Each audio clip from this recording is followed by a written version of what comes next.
Stop letting your emotions run your life. Every time you react instead of respond, you give away your power. Every outburst, every panic, every overthinking moment, that's your mind controlling you. But today it ends. This audiobook will train you to master your emotions, stay calm under pressure, and command your inner world no matter what happens outside of you. Because if you don't learn to master your emotions, they will master you. Chapter 1. Emotions are not reality, they're reactions. Your emotions are not facts. They are reactions. Temporary chemical storms inside your brain. But you? You are not those storms. You are the sky above them. You must understand this truth. Early emotions feel real, but they are not reality. They are signals, not instructions. They are the body's way of saying, something happened. Pay attention. But if you let emotions define your truth, they will distort everything. When you're angry, the world looks unfair. When you're afraid, the world looks dangerous. When you're sad, the world looks empty. But the world didn't change, you did. That's the trap of emotion. It paints your vision with lies that feel true. The mind lies when it's emotional. Write that down. Repeat it until it's tattooed in your thoughts. The mind lies when it's emotional. You cannot trust your perception in the middle of a reaction. You must step back. Breathe. Watch. That's what emotional mastery is, not suppression, not pretending, but awareness. You feel the emotion. You name it. You observe it. And then you decide what to do with it. That's power. Think about anger. When you're angry, everything narrows. Your logic disappears. You say things you regret, send messages you wish you could delete, and make decisions that cost you relationships and respect. Not because you're a bad person, but because you believed your emotion in the moment. You followed it instead of observing it. Here's the truth. Anger is just a spike of adrenaline and cortisol. A chemical surge. That's all. It feels huge, but it's not a verdict, it's a reaction. You have a choice. You can pause. You can breathe. You can let that chemical fire burn for 90 seconds, that's how long it actually lasts, and then you can choose who you want to be once it fades. That's the key. That's what separates reactive people from powerful people. Reactive people follow their emotions. Powerful people lead their emotions. Now think about fear. Fear isn't always danger, it's just uncertainty. It's your body's way of saying, we've never been here before. But what most people do? They interpret fear as a stop sign. They back down. They avoid. They run. You don't need to do that. Every great athlete, leader, soldier, entrepreneur, they all feel fear. But they've trained themselves to see it differently. They know emotions are not truth. They are weather passing through, not permanent. Fear is not a command. It's a compass. It points toward growth, not retreat. You can feel fear and still move forward. That's emotional intelligence.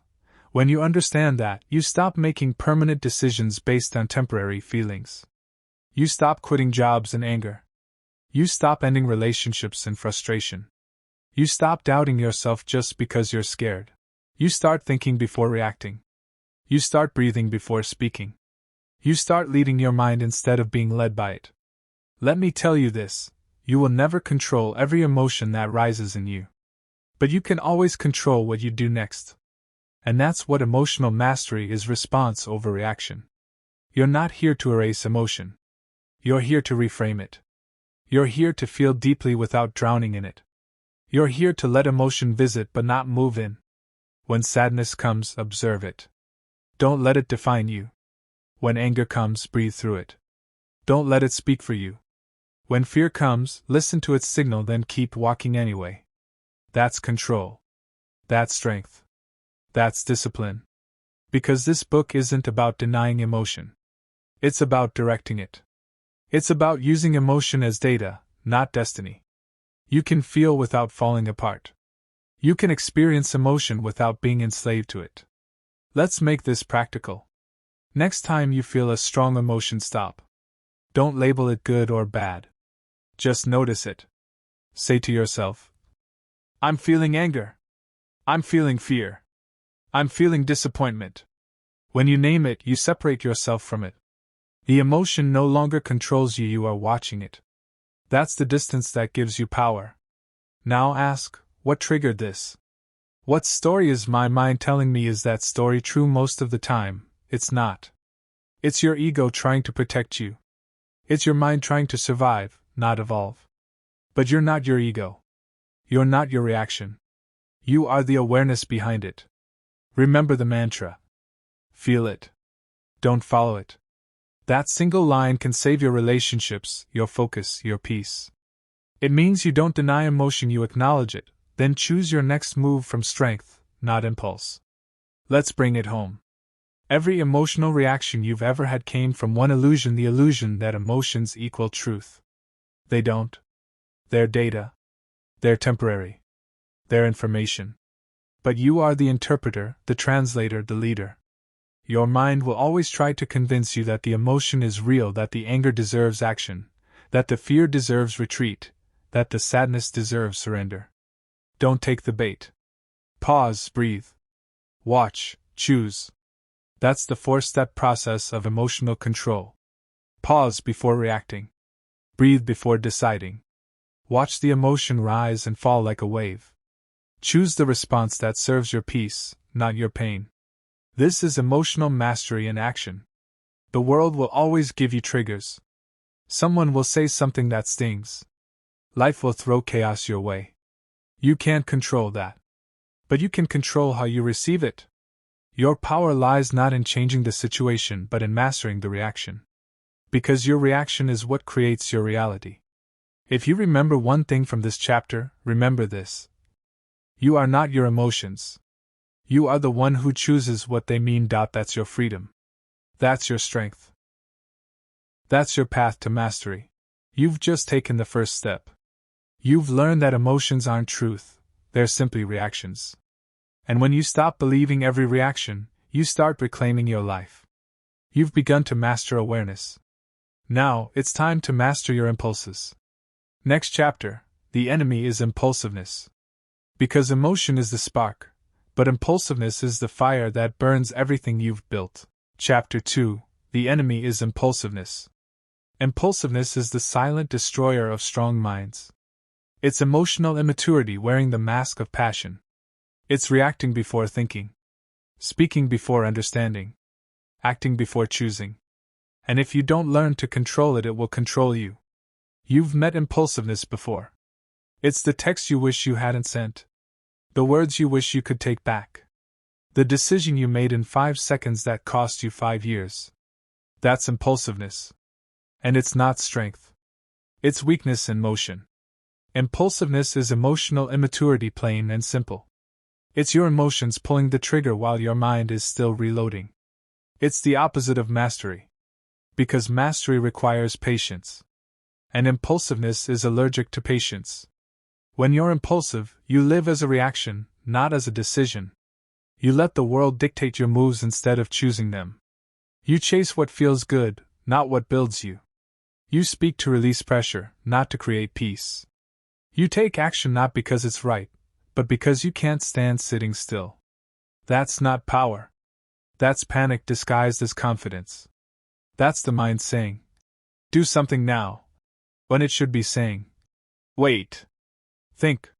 You must learn to pause. Pause before you act. Pause before you speak. Pause before you decide. Because every time you pause, you regain control. Every time you pause, you take your power back. That's the key. Let's be honest, impulsiveness feels good in the moment. It feels like freedom. It feels like honesty. But it's not freedom. It's slavery to the moment. It's not honesty. It's unfiltered chaos. You don't need to say everything you feel. You don't need to act on every thought that crosses your mind.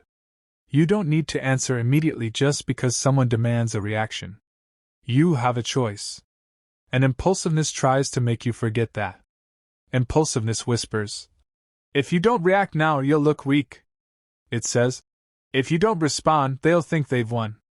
It pushes you to prove something instead of protecting something. But real strength isn't in reaction, it's in restraint. Real maturity is not proving. It's preserving. Preserving your peace. Preserving your focus. Preserving your long-term vision, because every impulsive act trades tomorrow's peace for today's relief. Think about it. How many people ruin opportunities because they couldn't control one reaction? How many people destroy trust because they had to get the last word? How many people lose jobs, partners, respect because they couldn't pause? That's what impulsiveness costs: peace, credibility, relationships, and progress. You can't build a stable life on unstable reactions. You can't lead others when you can't even lead yourself. That's why the enemy is impulsiveness. Not the emotion, not the pressure, but your inability to wait. Patience isn't passive. It's powerful. It's strategic. It's emotional intelligence in motion. Let's make this clear. Being impulsive doesn't mean you're bold. It means you're untrained. It means you haven't yet learned to hold your fire. Anyone can act in the heat of emotion. But the strong ones? They wait until the emotion cools and then they act with precision. That's control. That's mastery. You don't need permission to slow down. You don't need approval to say, "Let me think about it." You don't need to rush just because the world moves fast. You're not on their clock, you're on yours. Here's the truth: impulsive people chase pleasure. Disciplined people chase purpose. It's not about speed. It's about stability. It's not about being first. It's about lasting. Every time you react emotionally, you surrender logic. Every time you speak before thinking, you give someone else power over your peace. Every time you act from impulse, you build regret. That's not discipline. That's chaos. And chaos is expensive.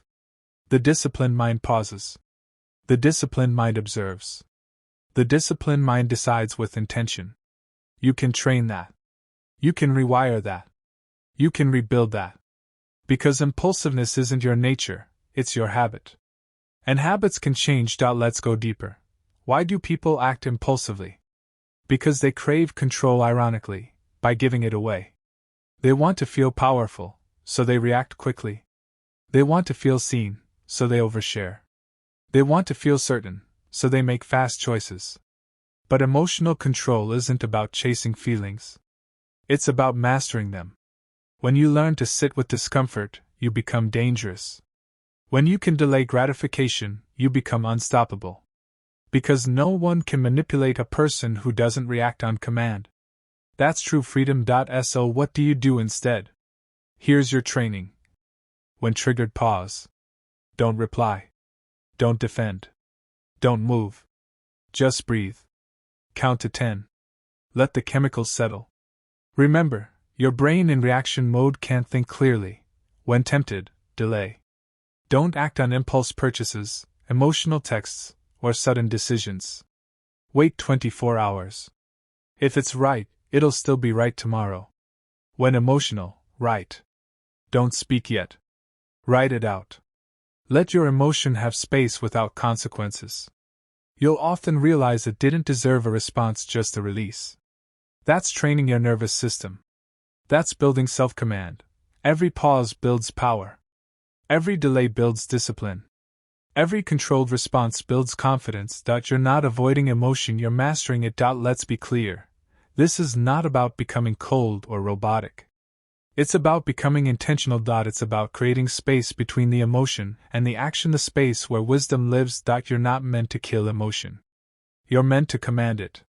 You're not meant to be reactionless. You're meant to be responsible. Remember the mantra. Pause before you act. Think before you speak. Decide before you feel. That's how you reclaim your control. You don't have to respond immediately. You don't have to match their energy. You don't have to prove you care. You have a choice, and that choice defines your strength. Impulsiveness is the enemy because it steals your clarity. It makes you reactive in a world that rewards patience. It makes you predictable in a world that rewards composure. It makes you fragile in a world that requires steel. You can't build an unshakable life with a shaky mind. You can't control your destiny if you can't control your decisions.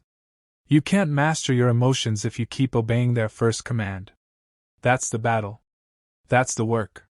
That's the discipline. So the next time you feel the urge to react, to reply, to explode, remember this. You are not required to respond right now. You are required to stay in control. That's your only job. Because control is calm. Calm is clarity. And clarity is power. You've faced impulsiveness, and now you see it for what it is, emotional immaturity dressed as action. You've learned the pause. You've learned the power of restraint. That's growth. That's evolution. You've mastered your reaction. Now, it's time to master your rhythm. Next chapter: control your breath, control your mind. Because your breath is the remote control for your emotions, and it's time you learned how to use it. Chapter 3: control your breath, control your mind. Your breath is the remote control of your mind. Control it, and you control everything. Lose it, and your emotions take over. Every emotion you've ever felt came with a breath pattern. Fear makes you breathe fast. Anger makes you hold your breath. Stress makes your breathing shallow. Peace slows everything down. Your breath is the first thing your body changes when your emotions shift. But here's what most people never realize: it also works in reverse. When you control your breath, you can change your emotion. That's the key. You don't need permission to calm your mind. You don't need perfect conditions to feel peace. You just need to breathe with awareness, with control, with intention. Because your breath is not automatic, it's programmable. It's the bridge between your body and your brain. When you learn to slow it down, you send a signal to your nervous system. We are safe. We are in control. We do not panic. And the body listens. The heart slows. The adrenaline fades. The chaos softens. That's not spirituality, that's biology. Science confirms it. Deep breathing activates the parasympathetic nervous system, the part of your brain responsible for calm, clarity, and recovery. Fast, shallow breathing triggers the opposite, the fight or flight mode. So when your breath is out of control, your mind follows. When your breath is calm, your mind follows. That's why warriors, monks, and elite athletes all train the same thing: breathing. Think about a Navy SEAL before a mission. Heart pounding. Adrenaline racing. The body wants to panic. But they don't panic. They breathe. They use what's called box breathing: 4 seconds in, 4 seconds hold, 4 seconds out, 4 seconds hold. Repeat. That rhythm sends one message to the brain: control. 4 seconds doesn't sound like much. But that's all it takes to regain command of your mind. The monks in the Himalayas do the same thing, they just call it something different. The focus is the same: breathe deep, breathe slow, breathe consciously. Because a slow breath means a slow thought. And slow thoughts are calm thoughts. Repeat that. Slow breath, slow thoughts. Fast breath, fast chaos. That's your new mantra. When you're angry, breathe. When you're nervous, breathe. When you're overwhelmed, breathe. Not just any breath. Controlled breath. Deep through the nose. Hold for a moment. Slow through the mouth. Repeat until your body listens, because your emotions don't respond to words. They respond to physiology. You can tell yourself to calm down, but your body won't believe it. It only believes your breath. You can't think your way out of panic. You can only breathe your way out. Let me be blunt. Most people live as victims of their breathing. They let stress control their lungs instead of using their lungs to control stress. They react to emotions instead of regulating them.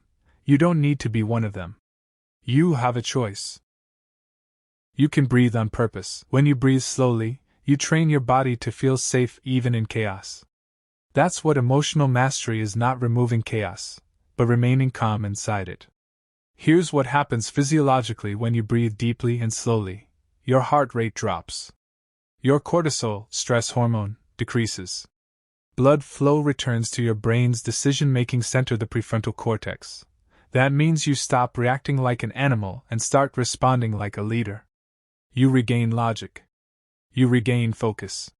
You regain power. So yes, it's that serious.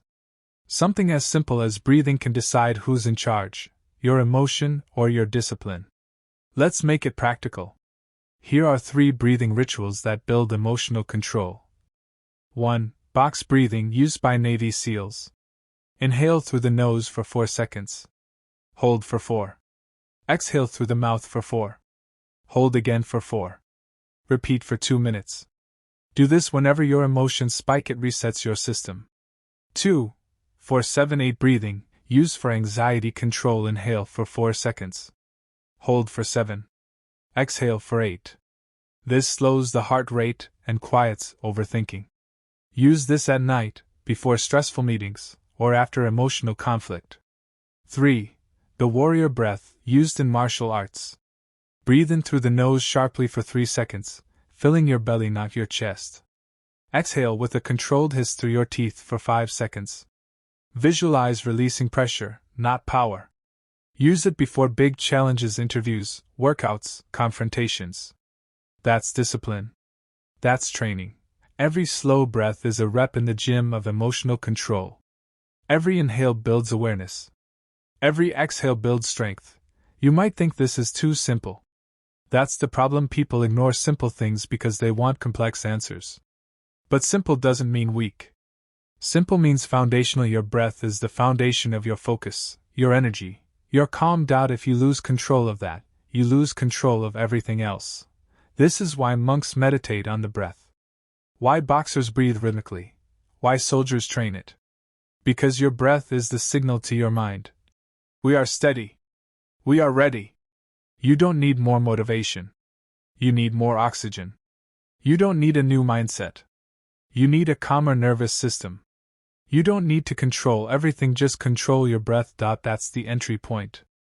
That's where mastery begins. Every deep breath is a decision. A decision to respond instead of react. A decision to think instead of panic. A decision to stay centered when the world spins. You have that power right now, no permission required. And let's be clear. Breath work is not about being spiritual or soft. It's about being strategic. It's about controlling your biology before it controls you. That's why warriors do it. That's why high performers live by it. Because when your breath is steady, your focus sharpens. When your focus sharpens, your emotions obey. And when your emotions obey, you win. So the next time you feel anger, stop chasing explanations. Just breathe. The next time you feel fear, don't analyze it to death. Just breathe. The next time you feel overwhelmed, don't overthink. Just breathe. Because your breath is the lever that moves the mind. And your mind is the lever that moves your life. Control one and you control both. That's the formula. That's the discipline. That's the mastery. Let's anchor this truth one more time. Slow breath, slow thoughts. Fast breath, fast chaos. Write it down. Say it out loud. Live by it. That's the rule of the unshakable. When you own your breath, you own your state. When you own your state, you own your world. And that's what this journey is about, inner command through deliberate control. You've learned how to steady your breath, how to regulate your chemistry, how to command your inner weather. That's emotional discipline in motion. You've gained control over your physiology. Now it's time to gain control over your environment. Next chapter, stop arguing with people who live in chaos. Because sometimes emotional mastery isn't about controlling yourself, it's about walking away from the noise that keeps trying to control you. Chapter 4. Stop arguing with people who live in chaos. You can't win a fight with chaos. Because the moment you start fighting it, you become it. Read that again. When you fight chaos, you become chaos. That's the trap. You think you're standing up for yourself. You think you're defending your point. But all you're really doing is surrendering your peace. That's how chaos wins. Not through logic. Not through truth. But through emotional bait. It drags you down to its level, then beats you with experience. You have to learn one of the hardest forms of emotional discipline. Walking away. Walk away early. Walk away quietly. Walk away powerful. That's the key. Most people waste years arguing with people who have no intention of understanding them. They want to win a debate that doesn't even exist. Because you can't reason with someone who's committed to misunderstanding you. They don't want clarity. They want conflict. They don't want peace. They want drama. They feed on reaction. And when you react, you feed them. Emotional control isn't just about keeping calm when you're alone. It's about protecting your peace when someone tries to pull you into their storm. That's real mastery. Here's the truth. Every time you respond to chaos, you train it to return. Every time you argue back, you teach instability that it can get your attention. And attention is fuel. You want to drain chaos, starve it. Don't argue. Don't explain. Don't match their tone. Because when you lower your vibration to meet their noise, you lose your power. You have a choice. Always. You can choose silence over shouting. You can choose calm over confrontation. You can choose to leave instead of react. That's strength, not weakness. Most people confuse silence with surrender. They think walking away means losing. But walking away is not quitting, it's choosing peace over poison. You don't need to prove you're calm. You don't need to prove your worth. You don't need to prove your point. You just need to protect your energy. Every argument costs energy. Every pointless conversation drains clarity. Every time you respond to foolishness, you delay your own growth. So stop paying emotional rent in someone else's chaos. That's not your home. Let me give it to you straight. Not everyone deserves access to your emotions. Not everyone earns the right to hear your explanation. Not everyone qualifies to touch your peace. You've worked too hard to build control to hand it away to someone who thrives on instability. They want reaction. You give them none. They want noise. You give them silence. They want chaos. You give them calm. That's how you win, by not playing the game. You need to understand something. Arguing with someone who lives in chaos is like trying to teach a drowning man to swim while he's pulling you underwater. No matter how smart your point, no matter how logical your words, you can't teach peace to someone who doesn't want it.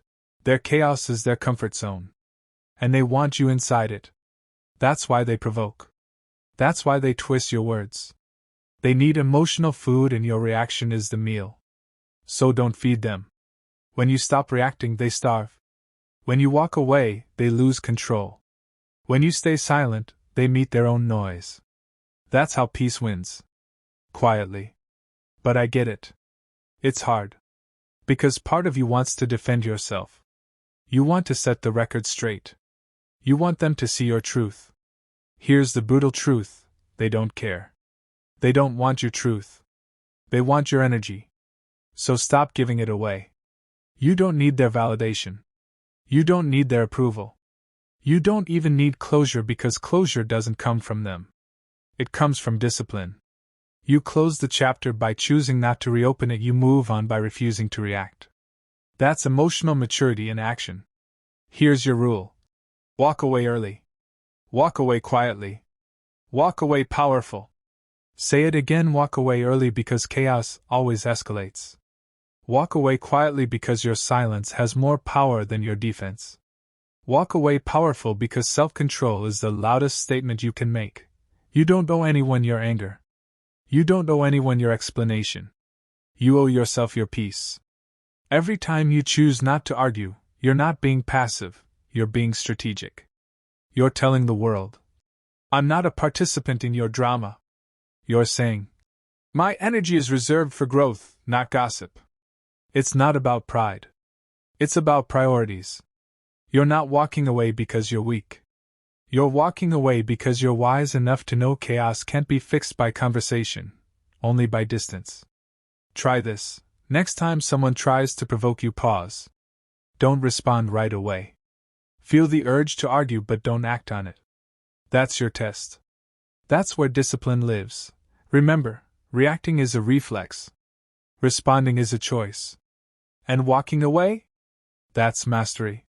When you walk away, you show emotional strength. When you stay calm, you show leadership. When you protect your peace, you show growth. That's what separates the impulsive from the disciplined. Let's take it deeper. Why do you argue? Because part of you still wants to be understood. But understand this: peace doesn't come from being understood. Peace comes from understanding yourself. You already know who you are. You already know your truth. You already know what matters. So why explain it to someone who doesn't care to hear it? Save your energy for your evolution, not for their validation. That's emotional control. That's inner strength. That's power. Here's the paradox. When you stop chasing validation, you gain respect. When you stop arguing, your silence speaks louder. When you stop defending yourself, you become untouchable.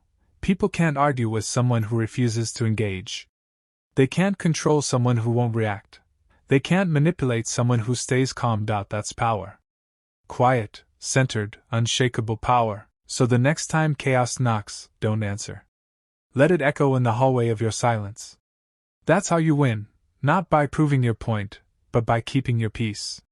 Because your peace is your responsibility. Your peace is your power. And protecting it is your duty. When you fight chaos, you become it. When you walk away, you transcend it.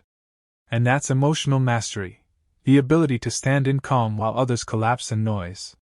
You've learned to control your emotions. You've learned to control your breath.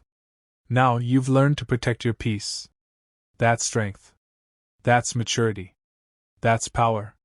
But there's one more level of discipline, the kind that shapes your entire destiny. Next chapter, the discipline of silence. Because once you stop reacting to chaos, you must learn how to use silence, not as absence, but as a weapon of strength, focus, and transformation.